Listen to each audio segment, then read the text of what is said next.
What's going on, people? Kagey here, back again, ready for another review. Bit spicy, missed my gym appointment in the morning, so I'm not very happy about that. But you know what? I'm here. Let's do this. I don't want to just turn up when we win or have a good performance. I like to turn up when we didn't play off so well. Right, so let's get into it, man. Chelsea 3, Leeds United 1, and you're not going to hear about the expense of a squad. You know what I mean? I've heard it and I've read it so many times, but this is why you come here, right? This is why you come here, to get away from the usual narrative. It's to hear exactly why a team hasn't beaten another team. And we went up against Everton and no one was talking about the cost of their squad. You know what I mean? We beat them, but the difference is Everton have spent a lot of money since they got taken over, but they spent it very badly. Up until this summer, I should say, when they got Decore, Alan and James Rodriguez in. Up until then, they're spending £50 million on Sigurdsson, Richarlison, who isn't a £50 million player in my opinion. So when you're taking off a James Rodriguez and bringing on Sigurdsson, it's definitely not the same as when Chelsea take off Ziyech, who's injured, and bring on Pulisic. It's different levels, but it's about the recruitment. So yeah, Chelsea have spent money, but they've got an owner that allows that. You know what I mean? So it's not about the money spent, it's about the quality of the squad. And as we saw on Saturday night, the quality of Chelsea's squad is just deep. I mean, it is ridiculously deep. And, first half, we gave them a good go. I thought it was a more open first half. We created a few chances, but when the second half kicked in, you saw exactly why Chelsea are going to be contending this year. Contending doesn't mean win the league. It means they're going to be right up there, because it was like a training game in the second half, if I'm being honest. We didn't really get a hold of anything. Chelsea they were just playing the ball at will in the second half. The first half, I mean, to go 1-0 up, I mean, it was one of those where you just you turn into Donald Trump and say, stop the count and stop the game, you know what I mean? And let's just go home 1-0. But Chelsea just had too much quality, and you have to give them credit for that. You can expensively assemble a squad and it be absolutely terrible. You know what I mean? Look at how many mistakes over the years now Real Madrid have made. You know what I mean? You can't just go for the cost of the squad. You have to go for the quality, and they've really, really outdone themselves. Giroud is one of my players. I mean, if you've heard me talk before, you would have heard me speak about Giroud before, where I think I said on a podcast, or I don't even remember where I said it now, but I said that if Chelsea have no use for Giroud, I would absolutely love Giroud at Leeds United. Like, he is everything that Patrick Bamford is too, but slightly more, because he knows, you know what I mean? He's just got that nous of getting in the right place in that 6-yard box and just scoring them ugly goals at the near post and everything else like that. But when he's not asked to score goals, he's one of the best at holding up the ball and bringing other people into play. That's exactly how France won that World Cup without him even scoring a goal. I've rated Giroud so long. I think he's massively underrated. I think he's very, very, very underappreciated. I think now it's coming towards the latter stage of his career. People are appreciating him and going, you know what? He wasn't so bad, Put anything around the box, he's going to score. And he did that, good old Giroud near post. And, that was the beginning of the end for us in a sense. Timo Werner had one of those where he saved us a goal early on. It's not really happening for Timo at the minute, but I like Timo Werner. I think he's going to come good. I think he'll settle in and come good for Chelsea. I don't really have that much slander for him to say. I just think that it's just taking him a bit of time just to fully acclimatise to the Premier League. But I think he'll be more than all right, especially in that Chelsea squad. What else? There wasn't really much. No, Rafinha had another good first half. Well, he had a good first half. Good couple of key passes, good pieces of skill. We just couldn't build off of that. If we're going to be honest, it was a frustrating night. And Chelsea outrun us. I mean, that's very rare for a Leeds United team to come off the pitch and have another team that's run, I believe it was 6 kilometers more. Now, I'm not one of those run and passion merchant stands, but if you've outworked us, it means that you've really worked hard. So once again, I mean, what can you say? It was a deserved loss. And going back to the second half, I know there was the incident with Poveda. You see, this is why players go down. You know, I used to be one of those that say, stay on your feet. Just why are you going over so easy? There's no way that a grown man like you can be clipped over and you act like that. But they go over because you don't get the decision. Now, Poveda's was exactly the same as Robertson's on Welbeck. It was exactly the same. But Poveda stayed on his feet, and maybe it's that naivety of being a young player and just trying to impress no matter what.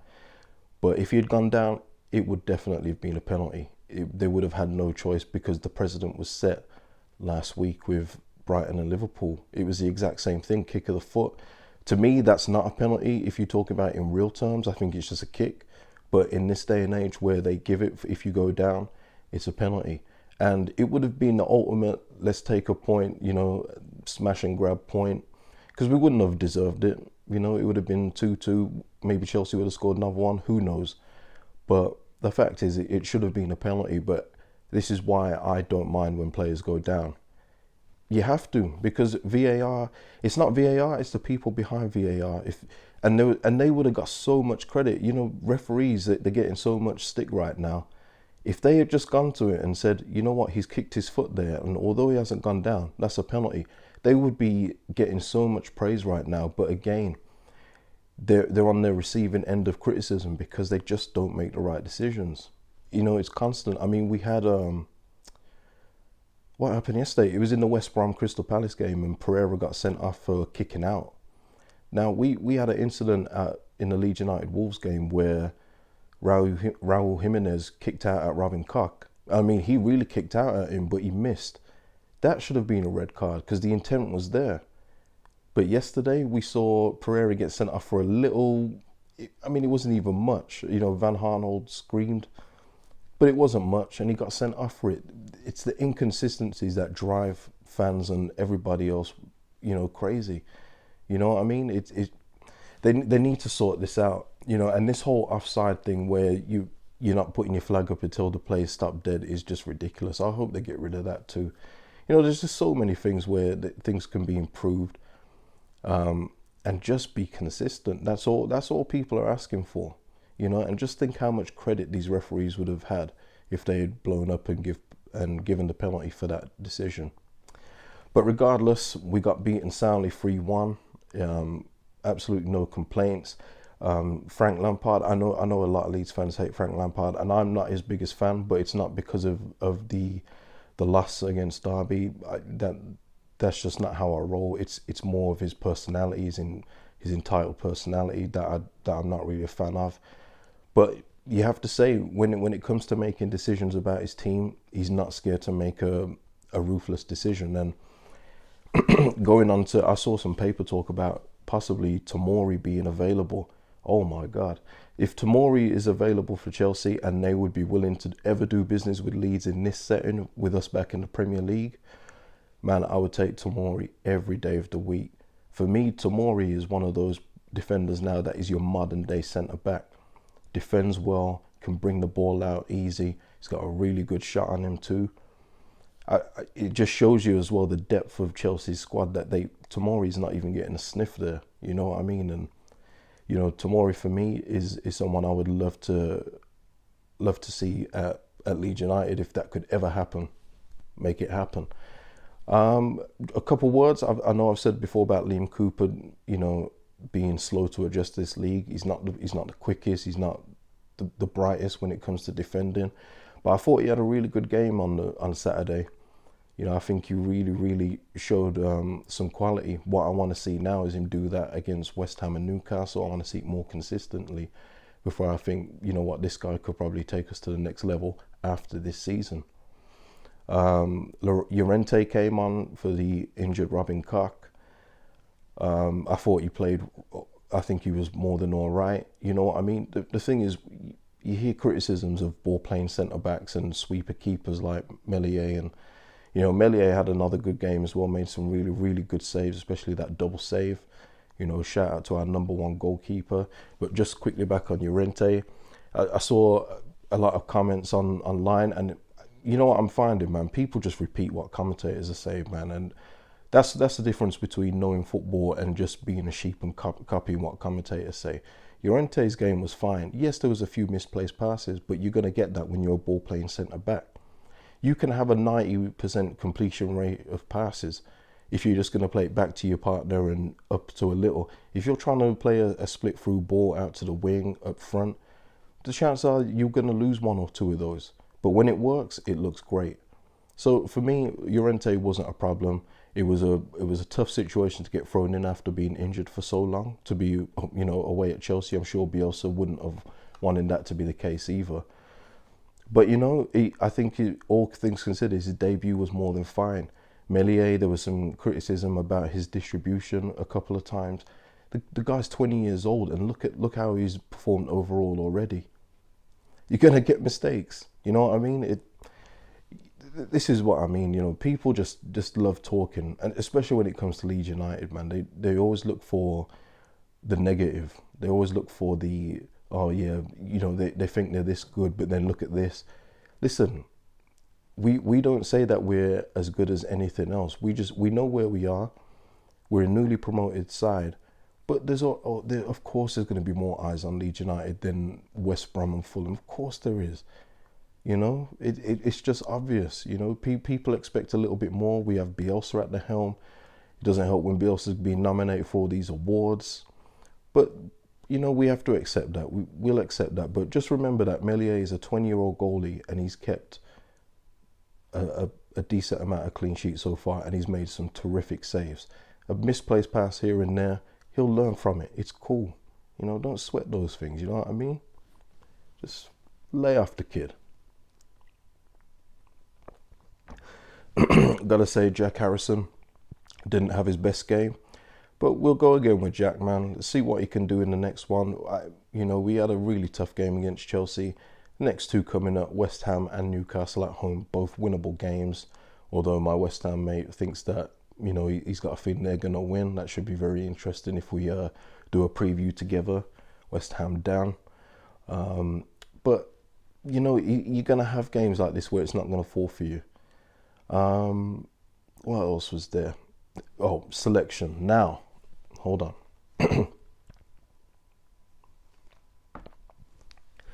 Alioski. I mentioned Patrick Van Arnold at the weekend for Palace, and I said, man, I want to see where he goes after Crystal Palace, because I believe his contract's up at the end of the season. And somebody said you should get him because Alioski isn't good. Well, this is it with Alioski for me. I do not mind Alioski being at the club. I think he's in talks for a new contract too. If he's at the club in a backup sense, as in backup to Stuart Dallas, I'll accept that. When he's starting consecutive games, not for me. You have to, as a Leeds fan, you have to take sentiment out of it. And I know he's a great guy around the place. He makes everyone laugh. He's been part of the promotion team, but you have to just look at you can play him in some games, but you can't play him in every game. And for me, we should have moved Dallas back to left back and put Rodrigo starting. And I hope that we see that change in the next game, because Alioski, for me, he's an impact player. He's someone that you need to come on if you want to just bring some energy on and ruffle a few feathers here and there. But a consecutive start in the Premier League, not for me. And this is no disrespect to him. He's an international, but you can just see in his game, and when he goes up to the final third, I'm just never hopeful. You know what I mean? He can score 2 goals in the next game, but that doesn't mean that he's turned a corner. Whenever he's up in the final third, that cross is either going out of bounds, his shot's either going into the sky, into the seats. It goes everywhere but on target, or like on Saturday, he just air shot it. You know what I mean? There's just some players that shouldn't be up in that final third, and as much energy and support he provides, leave the distribution to other players. And this is an Alioski bashing thing. It's about where you want your club to be, and I want my club to be solidified. And Unfortunately, in games like that, you need your Rodrigos on just to match that quality, a bit of that quality that Chelsea have got in the midfield. Because Kante was absolutely on it. He looked like Leicester City championship winning Kante. He was amazing on Saturday. He was everywhere. They had many other players that were outstanding, in all fairness. It would be tough just to pinpoint down. Zuma, colossal centre-back. And I always say about Zuma, he gets so much stick for looking clumsy and everything, but he's no more clumsy than Christensen. It's just that Zuma just looks clumsier. But Christensen for Chelsea makes as many mistakes, if not more, than Zuma. But Zuma's solidified, man. He's a good defender. But that's what I'm talking about. In terms of our team selection, ideally for 2 home games coming up, I would like to see Dallas go to left back, Rodrigo come in and start, and let's get that quality back in, because Rodrigo and Rafinha are 2 difference makers in this league. That's the quality that you need in order to succeed. Otherwise, you've seen what's happening at Sheffield United. They recruited Championship. It's still unbelievable to me they've only got 1 point. That's impossible. How do you do that at this stage of the season? But that's what happens now. Recruitment is so important in this league. You're seeing it all across the board, from big clubs to the clubs that are struggling. If you're not recruiting right, if you're not playing the right players, you're going to struggle. And just for me, let's get Alioski back on the bench and let's get Rodrigo starting. That's quite important for me. So yeah, that's the match report. I don't think there's anything else I want to touch on in that game. Nah, there's nothing else. I'll just quickly say, I make it quite a point not to really speak about racist incidents, because ever since I did the one with the Athletic about Kiko Casilla and Jonathan Lecco, I was getting requests to do pieces on racism, and I don't like doing them now, because I'm not the black guy that does race relations things, but I will speak, and I had to tell them, look, I don't waste my time talking about race relations, because people, they either know about it, want to learn, or they just don't care. And for me, unless I'm getting paid something to talk about it, I'm not wasting my breath. But what I will say is that the fans coming back, this is what the government, this is what FA and everyone else was scared of. It was incidents like at Millwall. But really, was anyone surprised? I didn't see many people surprised online. My timeline was full of people saying, what a surprise. I will honestly say I've never ever met a cool Millwall fan. And this is the internet we're talking about. This is where you can find people of all walks of life. You can find people of all races, creeds, sexualities, everything. And just, what, people say that group of people's bad, but I know a couple of people that are good. I've never spoken to one cool Millwall fan. If you're out there, holler, man. Make it be heard that not all your club is EDL and Brexit people, because at the minute, it looks ugly for Millwall. And it's like, as people were saying, if Millwall ever went out of existence, would anybody miss them? I don't think so. But this is going to be a continuing theme now. You can't punish people for booing. But how about you've got 2,000 fans there, or whatever it is there. You can get names, addresses. How about you just blanket ban those 2,000 and say, hard luck for the people that didn't boo, but it was a majority that did boo. So all of you are off. Let's try the next 2,000 fans and see how they got on. If they do the same, you do it again. Because you can't punish them. You can't punish them for booing, because you're impeding their free speech kind of thing. But what you can do is get it out of the game. So if you blanket ban those 2,000, think about how annoyed those few that didn't boo will be at those that did. You've got us banned because of you guys just booing a movement that is not political. I'm sick of hearing that political stuff. Black Lives Matter is about equality, and that's the thing that scares people. They don't want equality. They want things to stay the same. They want things to stay the way they were. That's not happening. So it's no political. Don't listen to all that crap. It's just about equality. It's as simple as that. But you blanket ban those 2,000, say everybody that was on that ballot, sorry, you're all gone. We're going to try a new 2,000. See how they get on. See if all the attention that Millwall have got over the weekend and today has affected them, and we'll say, you know what, let's not say anything. We might not agree with it, but let's just stay quiet. There's plenty of things that people don't agree with that happen. People always talk about non-political messages, but we're puppies. Don't take the mick. It's a political message when it's black people. And that's the thing that's, you know what, that's the last thing I'm going to say, because I've gone in too deep there and I ain't getting paid a penny. So yeah, we'll talk, we'll say that with Millwall, okay? We'll see that. Leave your comments below and tell me what you think. And if you're a bunch of Daz Baz 05020 things with flags in your name, just don't bother, man. Unless you're open to dialogue, unless you're gonna be respectful, just don't bother. You know what I mean? Just stay over there, because as I said on a tweet, the only thing that's positive about when Sky Sports bring out one of those tweets in regards to the Millwall incident is that you get to block so many people that you just have no interest or no desire to ever interact with. You know, you can start going down, oh yeah, this is good, okay, block. You can just get rid of and make your Twitter timeline and everything else in social media a lot more cleaner by getting rid of those people. That's what those articles bring out. And it wasn't just Millwall fans on there, there was Leeds fans on there too. You know, there's fans of other clubs on there. It was obvious there was going to be, and this was, I guess this was a thing. You know, it could have happened at the Chelsea game. Kudos to the Chelsea fans. You know, after incidents with them lately, they clapped. You know, West Ham, it could have happened there. They didn't do it either, even though it was reported that they did. They didn't do it there. You know, it happened at Colchester. Colchester have addressed that and just told those people to stay away. You know what I mean? This was going to happen when you get fans back. And regardless of what you hear about clubs and owners wanting fans back, they don't want you back because they miss you, they miss the money. And don't ever get it twisted. I've worked in finance places before. You're just a number.